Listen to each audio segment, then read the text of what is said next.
things going on. The state is obviously recognizing the momentum of all this Firewise, fire safe community stuff, and they're putting pressure on the insurance industry to recognize that people are doing these things, right? And to give them, more consideration rather than just walking away from insuring. So there, that's a good thing. And I think if we do more, if we keep this up, and everything evolves into where you can tell when you drive into a Firewise community the difference between a non-Firewise community, that's going to make a difference too. So that's a plus, and that's something we all have to keep working on, because the insurance industry is just turning and burning everywhere they can. And let's see. On the history, real quick on this, everyone thinks that Steve Stewart started this whole Firewise thing. It was actually started by Kathy McKinney and Kevin McKinney several years ago, and they tried really hard to get it going, and it just, everything just fell apart, and it didn't happen. And then Mike picked it up real briefly. Then it fell again. It fell apart again. And then it kind of fell apart. And then people again. got scared. And so now we're on our third try here. So, I think we've got a community, we've got everything laid out, we've got it all set up. We're doing all the work. We're again ready to just about ready to apply for our recognition status, and we've got a lot of synergy. We got a lot of people that are working hard and doing all the right things, and then there's even more people that may not be participating with us in the Firewise community, but they're doing stuff, right? You see all these tree companies and all this tree work going on all over the neighborhood. Those people, they're paying attention and they're doing everything. They're just doing it on their own. So that's okay too. So, I mean, as far as the Firewise community goes, it's obviously we want to get full participation, but if we can only get 100, 150, that would be great too. And in terms of the commitments that you're required to have for Firewise certification, on the time and expense side, we kill it. We're like 30 times over the minimum requirement for every participant's financial effort, right? Like what you do on clearing and tree trimming and all that stuff.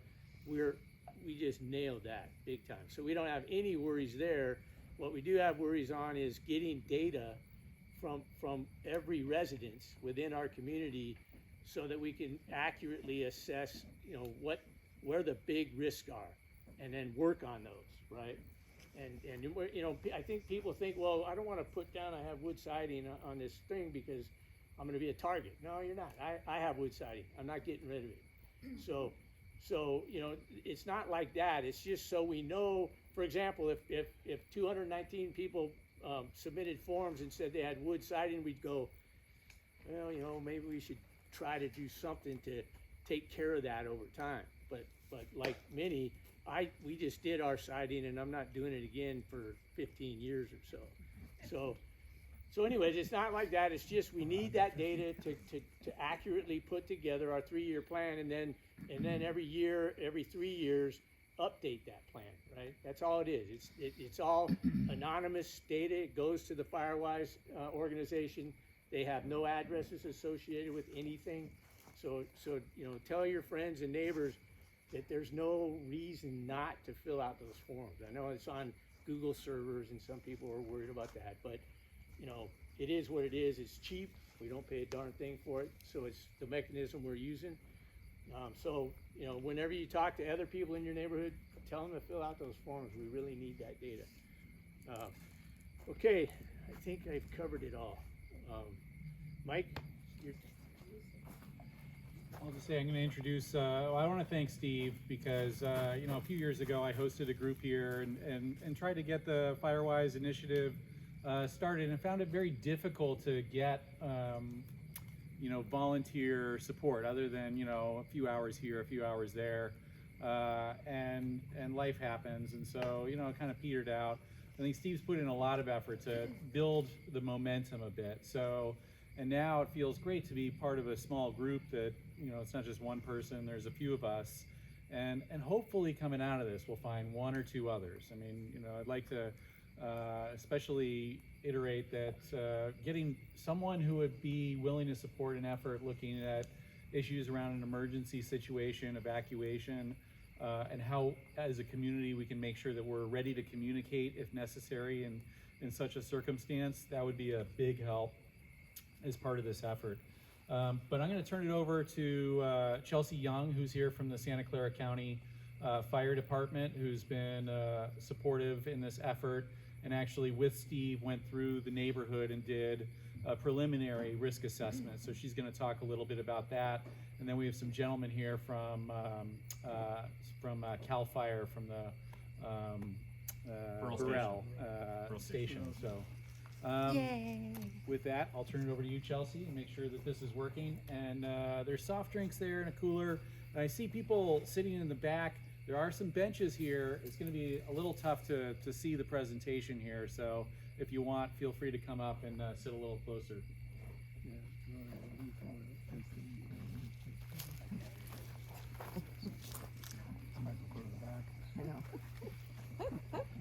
Hey everybody, can everyone hear me if I just speak like this, or would you rather that I use the, okay, great. Someone in the back can't quite hear? I'll use the microphone. Okay. I'm just a little less nervous when I'm not speaking into a microphone. Thanks for hosting me here, and thanks for everyone who's been a part of the Firewise USA effort for this community. I want to talk a little bit kind of about why I'm here and CAL FIRE is also here. And then we'll get into the risk assessment that I did with my battalion chief earlier in the year. Can you make it bigger? Possibly if we move the whole podium back. Yeah, do you guys we'll work on getting it so you can see it. And this document is also available for you all to look through. So this is part of the Firewise USA application. And so it kind of like they were talking about like the individual housing stuff like Steve was saying, we don't record any addresses for that. We just want to get kind of percentages of see what the makeup of the different roofing types and sidings and all that stuff is in the community. And then what we did when we drove around is we didn't go onto anyone's private property. We're just kind of looking at like the general gist from the main roads and stuff, what we see and what are some areas that you guys can put into your 3-year plan for working. A great thing about Firewise USA is that it's kind of a framework for like a grassroots thing. So there's not really a set way of doing things. It's a kind of a framework and fitting in how that works for your community. One of the advantages is that it does open you up having kind of the steering committee.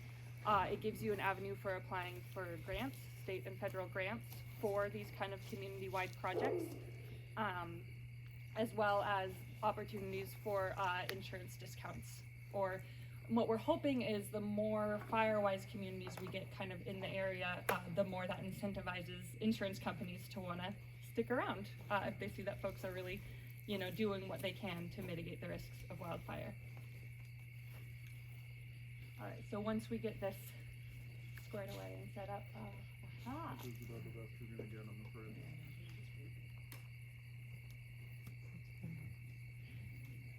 It'll get better. Start here.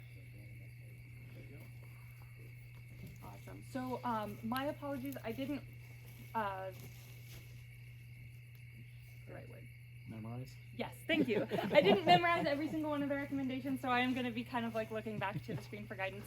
Kind of some of the main things that we found were vegetation kind of going up to the roadways was one of the big things that we saw, and then also junipers within landscaping. Those are two big things that we generally try to steer communities away from. In terms of the kind of roadside fuel stuff, what we usually recommend is people kind of, whoever's property kind of abuts the road, that chunk of just people taking the time to kind of cut the grasses and remove what we call the ladder fuels in those little areas. And what that does is that makes it so there's not an avenue for fire to get from the ground up into trees. So that's one of the things that we saw, and I think you guys have a mix of like public and private roads around here, yeah? Mostly public. Mostly public, okay, yeah. So the ladder fields and the tall grasses, along the roadways. That was one of the things that we saw. And it's kind of like a mix of like some people, you know, it seems like really like do a great job of kind of doing their maintenance annually or whatever, and other folks just kind of like let it grow. So having some sort of a kind of like communal cohesive effort on that would be really fantastic. There was an area that we identified that would potentially be a good temporary refuge area over on Trail Ridge Road. I don't know who that property belongs to or anything, but basically it's this kind of big field, and so that would be an area where if firefighters came in and needed to stage resources, or say if folks get trapped and they can't leave, it's kind of this open space that would be a good last resort area to go to. Are you Okay. sure that's us? Yeah, any spaces like that are great, and that's something that you can kind of, since it is a community resource, talking about how you're gonna harden that to fire and kind of make sure the perimeter of it is secure, and again, removing those ladder fuels and stuff. Can be a really tremendous, you can, as Steve was saying, the work time commitment, you guys are well over that. If you wanted to organize a community work day for these like more specific things to kind of include as part of your 3-year plan, that's a suggestion of a place you could look into doing some work, for example. Let's see. And then the percentages we have for the siding and stuff, this was kind of like an initial, just from like looking around and driving around. I don't know how accurate these numbers are. It seems like you guys are still kind of like gathering the data. But from what we saw, there are some kind of updates in building materials that could help towards making the community as a whole more fire safe. And that's a tricky thing because I know, like, you know, these retrofits can be really expensive and stuff. A few folks in your community have asked for home ignition zone inspections, and that's a service that we offer complimentary inspections, and CAL FIRE does as well. We'll come to your house and we can do a non-regulatory inspection where we'll come and we'll walk around with you, and we can give you suggestions on retrofits you can do, what to prioritize, and then kind of moving out from your house. We have our 0 to 5 foot zone, 5 to 30 foot, and then 30 to 100 feet. We can give you feedback and ideas of ways that you can kind of grow your fire safety and not have it be this kind of like big scary thing like, oh my gosh, where do I start? There's so many things they're saying, I need this and this and this. Yeah, it doesn't have to be super,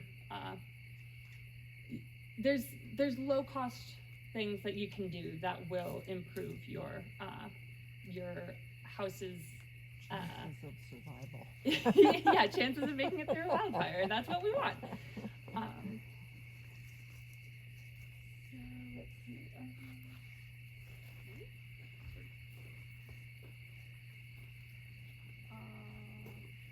So let's see. So towards the bottom here, this part about the kind of there's spots where there's accumulated debris from the winter storms and stuff. There's some accumulated debris.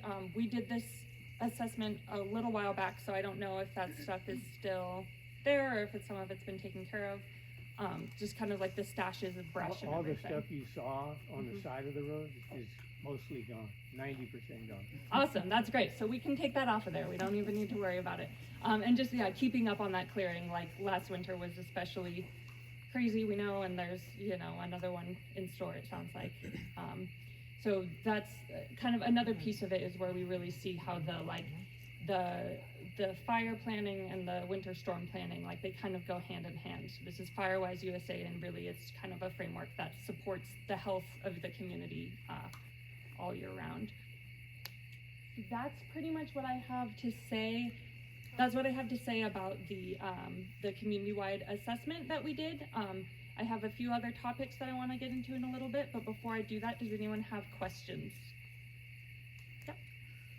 So let's say we've done our very best in clearing our property, but we've got a neighbor who still has 40 down trees on their property from last winter's storm. Oleander's growing 4 feet out into Deerfield Road. They're just not getting the message. How do we get through to them? Well, there's a few different avenues for that. Yeah, the first one, of course, is just Who are you? Yeah, identify yourself.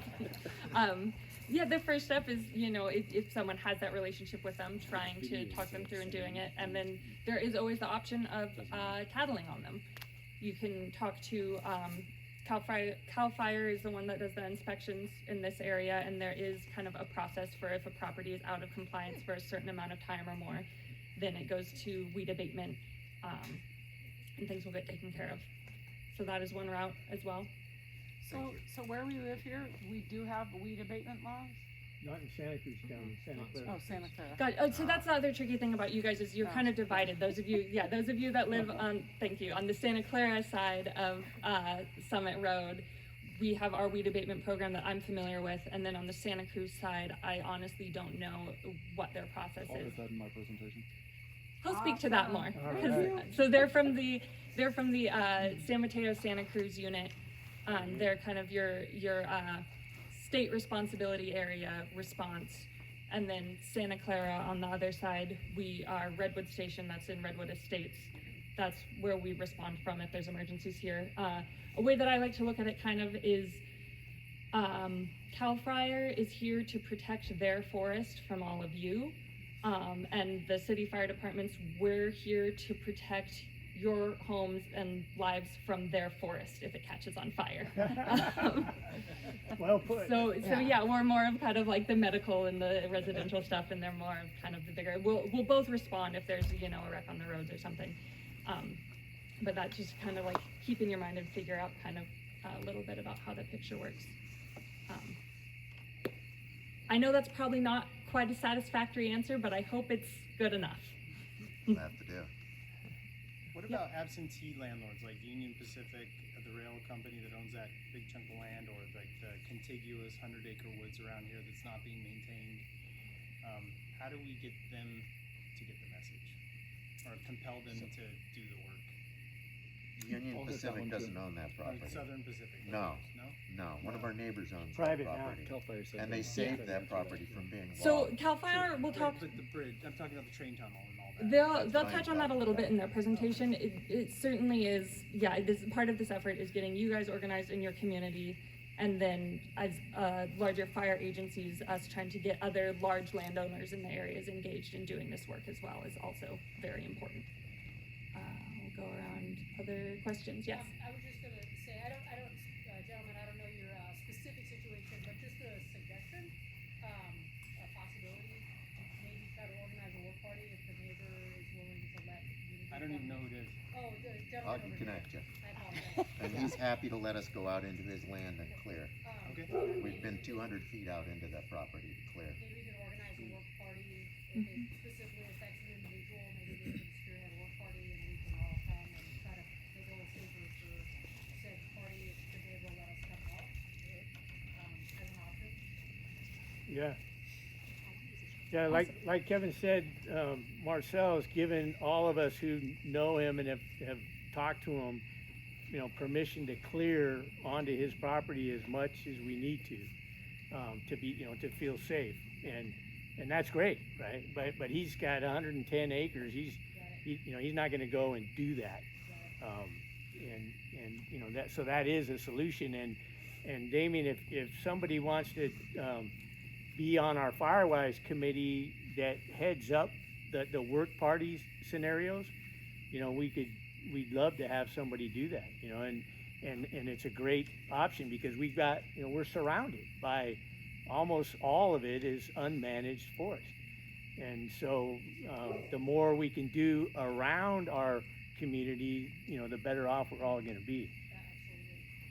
And that kind of ties in well, having the steering committee, it can kind of give people a place to go if there are folks that, for whatever range of reasons just are not able to keep up with it, whether it's like physically or financially and all that, is they can kind of enlist help from the community through this channel instead of it just kind of being like a hodgepodge thing. The one final thing that I want to go over is in terms of evacuation stuff, kind of like Mike was touching on earlier. A lot of Firewise communities organize into pods, or they kind of have a set number of houses per street that they all are in communication with each other.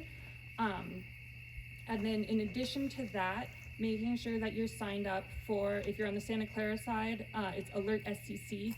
That's where we send out all of our alerts, whether there's like a flood, a fire, or any emergency evacuation warnings or evacuation orders. And then on the Santa Cruz side, it's Santa Cruz SC Aware, Cruise aware. Cruise Aware.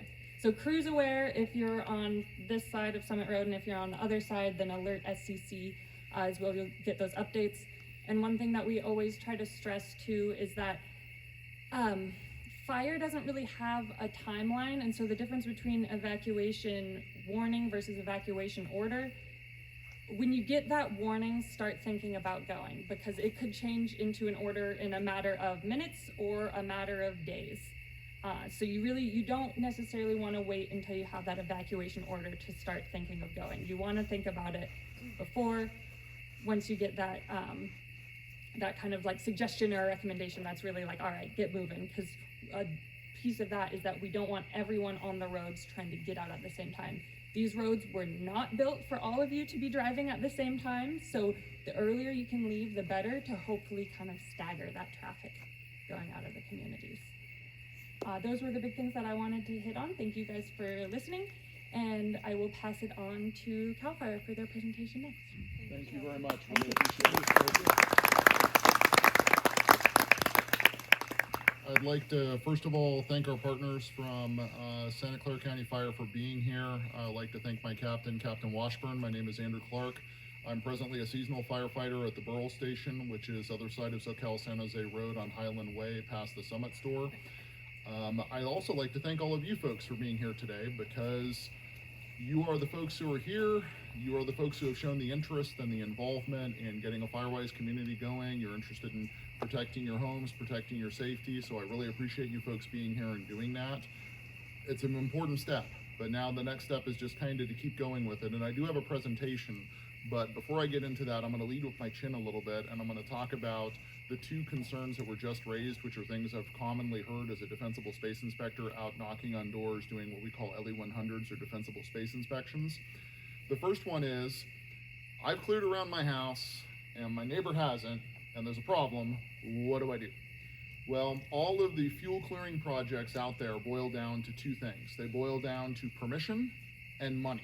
You have to get the permission of the person who has the land, and then you have to come up with the money, or if you don't have money like me, you have to come up with a sweat equity and do it yourself.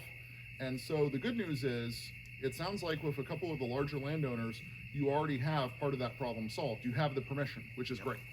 However, coming up with the resources to do it, especially through a Firewise community and as a community, sometimes that's going to be grants, sometimes that's going to be contributions, and sometimes that's going to be having work parties. But it is something that's possible. Just understand that that's usually what it boils down to, is getting the permissions first and then finding the resources to actually get the work done. The second thing is, we are in Santa Cruz County, and CAL FIRE has a contract with Santa Cruz County Fire to provide fire protection in this area. So we're the regulatory agency. We do our defensible space inspections. And so if we go out and we knock on your door and we leave you a little note that says, which we'll get into a little more in the presentation, hey, there's some issues, we'll come back in 30 days. We'll leave you another little note. And then, unfortunately, it is kind of on you. It is technically an infraction to maintain a home in the forest that doesn't have good clearance around it. But the real consequence is not so much us and the regulatory side as the potential impact on your fire insurance. If I could just get a quick show of hands, how many people are here today partly because you're concerned about your fire insurance? Yep, that's unfortunately, the insurance companies are in the business of collecting premiums and not paying out. That is what they do. That is their business. So that is one of the concerns that we have. And for more information on kind of the insurance side and kind of working with a problem neighbor side, I'm going to give you a reference to what's called the Santa Cruz County Fire Safe Council. Now, Santa Clara County also has a Fire Safe Council, which is a nonprofit. Santa Cruz County also has a Fire Safe Council, but as our previous presenter pointed out, we are on the county line. It is appropriate